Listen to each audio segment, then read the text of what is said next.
So what is up, amigos? Hope you're doing awesome. My name is Paddy and welcome back to my channel. When you watch a trailer like Mirai, you expect something grand. You expect a story that takes you to another world, a fantasy that feels larger than life, and a film that combines action, myth, and emotion in one powerful experience. But the truth is, once I walked out of the theater, the only thing I could honestly say I liked was the cinematography. Everything else, from story to performances to execution, felt weak, shallow, and often silly. Mirai is one of those films that proves how a good-looking frame can never hide bad storytelling. It can shine for a few seconds, but it cannot keep you hooked for almost 3 hours. And this film, sadly, could not even keep me engaged for even half of it.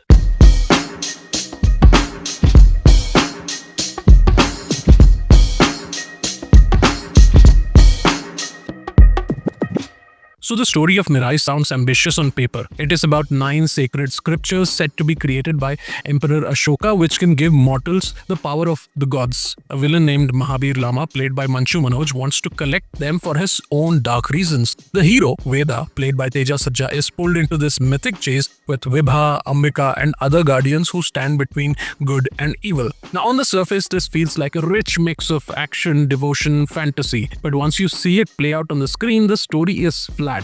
The narration is stretched and the execution lacks any conviction. It tries to be a mythological action adventure, but it never builds the emotional weight or the urgency needed for such a story. Now, the biggest problem lies in how the film is directed. Karthik Gattamneni is no doubt a skilled cinematographer. He frames beautifully, knows his lenses, and the film often looks visually stunning. But direction is not just about how the film looks, it is about how it breathes, how it moves, and how it makes us care. And here, that part is completely missing. Scenes drag, the pacing is uneven, and many moments feel indulgent rather than meaningful. You can sense the eye of a cameraman, but not the hand of a storyteller. Casting makes things worse. Teja Sajja is forced into a mold of a larger-than-life hero, but he simply does not have that kind of screen presence yet. He feels out of place, especially in big hero moments that need personality, attitude, and weight. And his performance does not carry the kind of authority the story demands. Compare it to Mahesh Babu in Khaleja, which Mirai clearly tries to imitate in parts.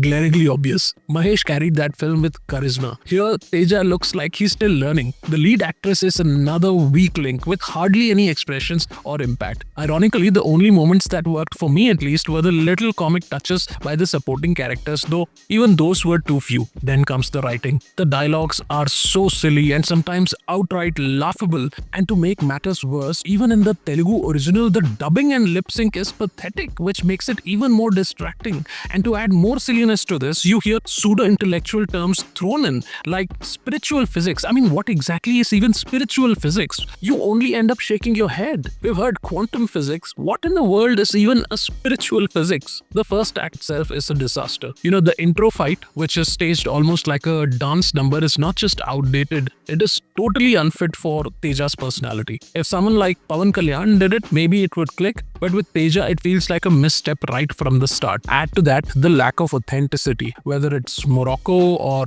Japan, somehow people are magically speaking Telugu. It feels more like lazy writing than clever world building. Even the moments that were hyped up, like the interval and the climax, did not work for me. Many people said the interval block gives goosebumps, but I found it flat. The climax too, after so much build-up, did not land at all. Nothing about it felt satisfying. Nothing stayed with me once the credits rolled. The film tries to cover these weaknesses with heavy doses of devotion, AI-generated Rama, Hanuman, Kumbh Mela, Maharishi Agastya, divine weapons, all stacked together. And at the end of it, it hopes that one chant of Jai Shri Ram from the theater will erase everything else. But cinema cannot survive on shortcuts like these. You cannot milk devotion like this. Just like Bollywood once overused Dargah songs and the 786 symbol to milk faith, now the same thing is being done here with Rama and Hanuman. It may get a cheer in the theater, but it does nothing for the story itself. Yes, the film has decent VFX, neat visuals, and a few good frames, but that is not enough. Without depth, without strong characters, without a story that grips, visuals mean very little. Mirai is all surface, no soul. In the end, Mirai is not the epic that it wants to be. It is a film that tries to project itself as a grand mix of action, devotion, and fantasy,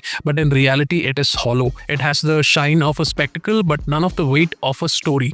It has the names of gods and chants of devotion, but none of the honesty to build real emotion. And it has a young actor pushed into a role far bigger than his shoulders can carry. For me, this film was exhausting, not inspiring. I walked out with admiration only for its cinematography and nothing else. And that is not enough, because cinema is not just about how it looks, it is about how it stays with you. Mirai stayed with me only as a reminder of how ambition without storytelling can collapse into emptiness. If you're still planning to watch a film this weekend in theaters, try the Kannada film Yedumale, a far superior cinematic experience. So that's it from me today for this video. Thank you for watching. If you like the video, do hit the like button and don't forget to subscribe to the channel for more such honest takes. Take care, stay awesome, and bye-bye.